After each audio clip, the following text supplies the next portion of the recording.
सार्वभौम नेपाली जनता सार्वभौम सम्पन्न छन् भनेर नेपालको संविधानमा भनिएको छ। तर नेपालका सांसदहरूलाई अमेरिकाको कठपुतली बनाउने प्रयास भइरहेको छ। नेपालको सरकारलाई अमेरिकाको कठपुतली सरकार बनाउने प्रयास भइरहेको छ।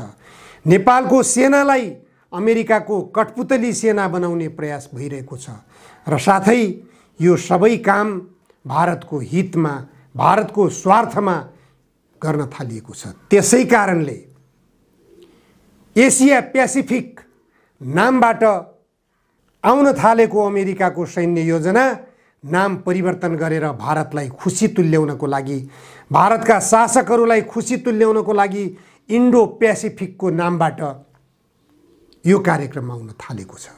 यसमा शब्दको भ्रमजालमा छिमेकी देश भारतका शासकहरू पनि परिरहेका छन्।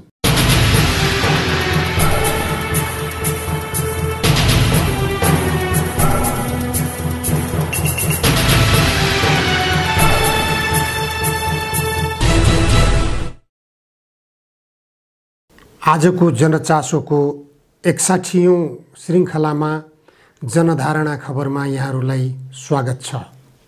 अमेरिका र चीन बीचको मतभेद बढेर गएको छ।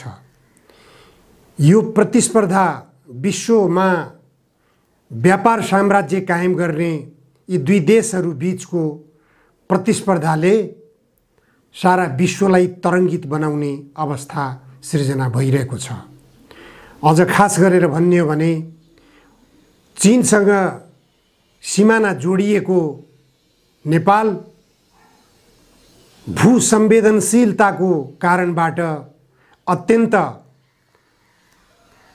महत्त्वपूर्ण देशको रूपमा दुवै अमेरिका र चीनले लिएका छन्। दक्षिणतर्फको भारत जोसँग नेपालको खुला सीमाना छ, भारतलाई प्रयोग गरेर अमेरिकाले चीन विरुद्ध हरेक खालका गतिविधिहरू गर्ने र नेपाललाई युद्धभूमि बनाउने योजना बनाइरहेको छ भन्ने कुरा स्पष्ट छ। भर्खरै मात्र चीनले अमेरिकाका पूर्व वाणिज्य मन्त्री सहितका 7 जना नागरिकहरूलाई चीन प्रवेशमा प्रतिबन्ध लगाएको छ। यसअघि हङकङको सवालमा गलत गतिविधि गरिरहेका केही अमेरिकी पात्रहरूलाई पनि चीनले निष्कासन गरेको थियो। अमेरिकाले चीनका विरुद्ध आक्रामक गतिविधि गर्ने र चीनले त्यही किसिमका प्रतिशोधात्मक कारबाहीहरू गर्ने काम भइरहेको छ।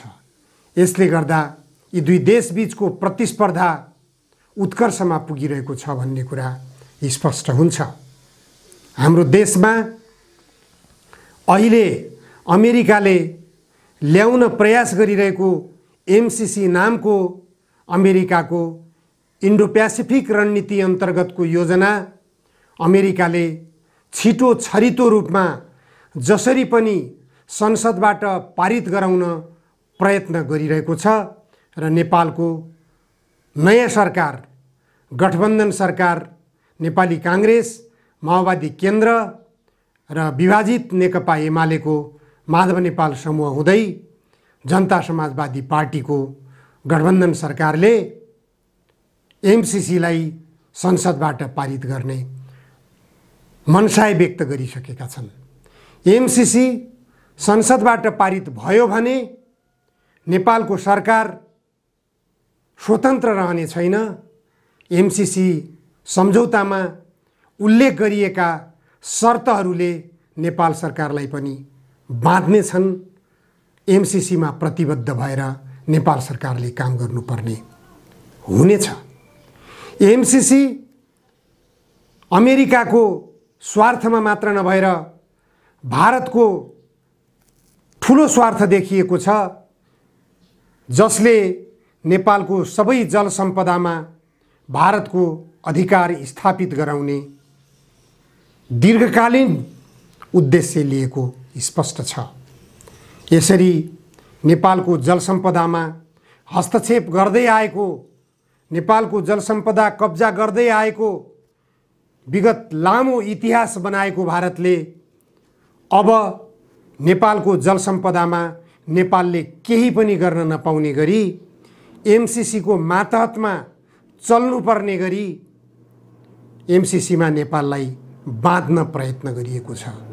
7 समुद्र पारीको धेरै टाढाको छिमेकी देश अमेरिकालाई यो नेपाल जस्तो सानो देशमा एमसीसी नामको तथाकथित आर्थिक अनुदानको प्याकेज यत्रो चासोका साथ संसदबाट पारित गरेर ल्याउन जोडतोडका साथले लाग्नुपर्ने कारण के हो?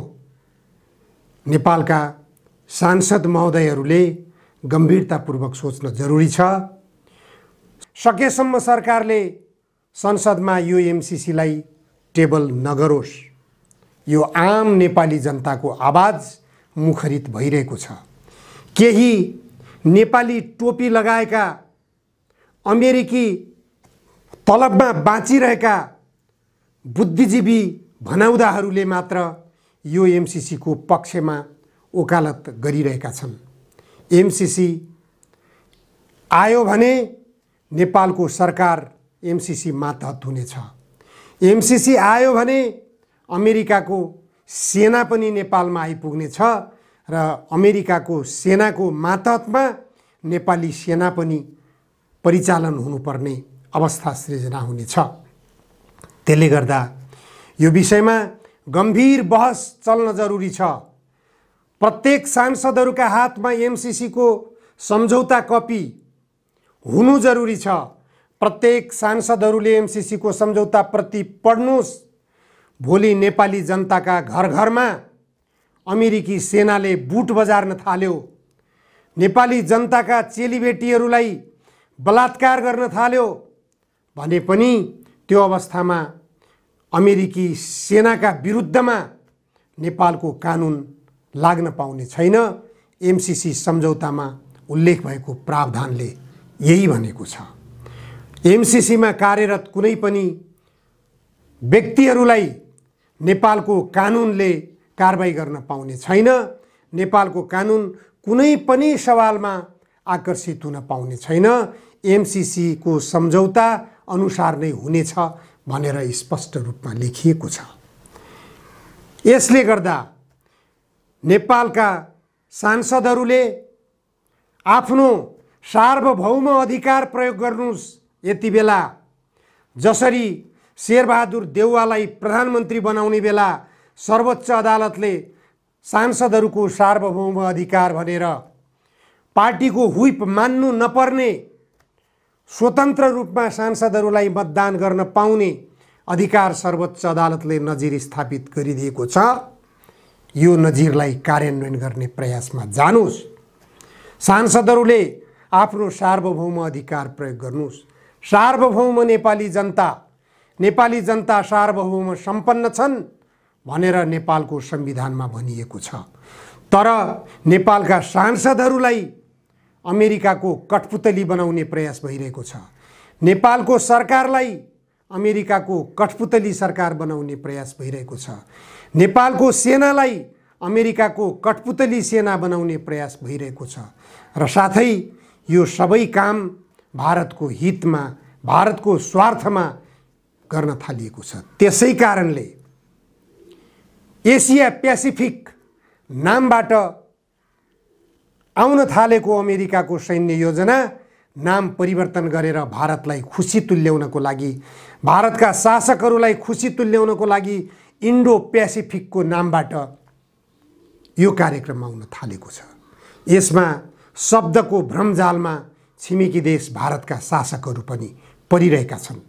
यो एमसीसी नेपालमा भित्रियो भने, अमेरिकी सेनाहरू नेपालमा भित्रिए भने, चीनसँग अमेरिकी सेनाको युद्ध सुरु भयो भने नेपाली भूमि मात्र होइन, नेपाली जनता मात्र होइन, खुला सिमाना भएको भारत भूमि पनि नराम्रोसँग प्रभावित हुनेछ, भारतीय जनता पनि नराम्रोसँग प्रभावित हुनेछन् भन्ने कुरामा भारतीय शासकहरू, भारतीय बुद्धिजीवी मित्रहरू, भारतीय पत्रकार मित्रहरू, भारतका सांसदहरू सबै गम्भीर बन्नु आवश्यक छ। नेपाल सरकार त्योभन्दा पनि बढी गम्भीर बन्नुपर्ने अवस्था देखिएको छ। शेरबहादुर देउवा नेपाली काङ्ग्रेसका सभापति समेत हुनुहुन्छ। नेपाली काङ्ग्रेसमा केही व्यक्तिहरू मात्र यो एमसीसी को पक्षमा खुलेर लागेका देखिन्छन्, तर आम रूपमा हेर्दा नेपाली काङ्ग्रेसभित्र राष्ट्रियताको भावना भएका, नेपाली जनतालाई सार्वभौम सम्पन्न भएको देख्न चाहने नेपाली काङ्ग्रेसभित्रका तमाम बुद्धिजीवी मित्रहरू यो एमसीसी को पक्षमा देखिनु भएको छैन। त्यसैले प्रधानमन्त्री शेरबहादुर देउवाले विवेक पुर्याएर यो देशको अभिभावक हुँ, प्रधानमन्त्री भनेको देशको अभिभावक हो, नेपालको अभिभावकको रूपमा, नेपाली जनताको अभिभावकको रूपमा प्रधानमन्त्री शेरबहादुर देउवाले यति बेला विवेक प्रयोग गर्नुपर्ने अवस्था सृजना भएको छ। यो बेलामा अमेरिकी मित्रहरूलाई खुसी तुल्याउने नाममा चीनसँग भिडन्त गराउनको निम्ति, चीनसँग लडाउनको निम्ति तपाईले नेपाली भूमि अमेरिकालाई प्रयोग गर्न दिनु भनेको ठुलो दुर्भाग्य हुनेछ। अमेरिकी मित्रहरूलाई, चीनका मित्रहरूलाई मित्रतापूर्ण वातावरणमा नेपालको भूमिका आवश्यक हुन्छ। चीन र अमेरिका बीचको मित्रता कसरी कायम गर्न सकिन्छ, उनी यी दुई देशहरू बीचमा विकसित भएको युद्धको मानसिकतालाई नेपालले माध्यम बनेर साम्य तुल्याउनु पर्छ। युद्धको मानसिकतालाई शान्ति प्रक्रियामा रूपान्तरित गर्न नेपालले प्रयास गर्नुपर्छ। त्यसको निम्ति नेपालको विकासको निम्ति नेपाल आफै सक्षम छ भनेर जवाब दिनुपर्छ। अमेरिकी मित्रहरूले हालसम्म गर्दै आएका कतिपय सहयोगहरूमा नेपालले खुसी व्यक्त गरेकै छ, नेपालले स्वागत गरेकै छ, तर यो एमसीसी नामको सहयोगको प्याकेजको नामको सम्झौता यो संसदबाट पारित गर्नको निम्ति अमेरिकाको चासो धेरैभन्दा धेरै देखिएको छ। कारण के हो? यसमा अमेरिकी राजदूत, महामहिम राजदूतले समेत स्पष्ट रूपमा भनिसक्नु भएको छ, यो नेपाललाई दिनको लागि मात्र होइन, अमेरिकाले नेपालबाट पनि केही पाउनको लागि यो एमसीसी सम्झौता संसदबाट पारित गराउनु पर्ने छ भनेर उहाँले आफ्नो मनभित्रको कुरा स्पष्ट रूपमा राख्नु भएको छ। अमेरिका भनेको एउटा प्रजातन्त्रको संवाहक मुलुक हो, विश्वमा एउटा प्रजातन्त्रको सन्देश छितरिएको मुलुक हो। प्रजातन्त्र भनेको के हो त? अमेरिकाले प्रजातन्त्रको सर्वोत्कृष्ट नमुना संसारलाई दिन सक्नुपर्छ। साना मुलुकहरूमा सैन्य हस्तक्षेप गरेर प्रतिस्पर्धामा उत्रिएको मुलुकका विरुद्धमा युद्धको मानसिकता बनाएर, दुश्मनी बनाएर प्रजातन्त्रको परिभाषालाई अगाडि बढाउन सकिँदैन। अमेरिकाले प्रजातन्त्रको परिभाषा संसारलाई सिकाउन आवश्यक छ। नेपाल जस्तो विकासोन्मुख मुलुकमा, नेपाल जस्तो एउटा सानो भूभाग ओगटेको मुलुकमा युद्ध थोपर्ने मानसिकताबाट अमेरिकाले दृष्टिकोण बनाउनु हुँदैन। यसमा अमेरिकी सरकार सचेत बन्न जरुरी छ। अमेरिकाले विश्वमा शान्तिको सन्देश दिन आवश्यक छ। शान्तिको सन्देश दिनको निम्ति नेपाल जस्ता मुलुकलाई समाजवादको गन्तव्यमा जान दिनुस्। संविधानमा लेखिएको समाजवाद हो, समाजवादबाटै नेपाललाई समृद्ध बनाउन सकिन्छ भन्ने स्पष्ट रूपमा यहाँ नेपालका राजनीतिक दलहरूले मान्यता राखेका छन्। त्यही मान्यताका आधारबाट संविधान निर्माण गरेका छन्। त्यही संविधानलाई कार्यान्वयन गरेर नेपालको विकास गर्न चाहन्छन्।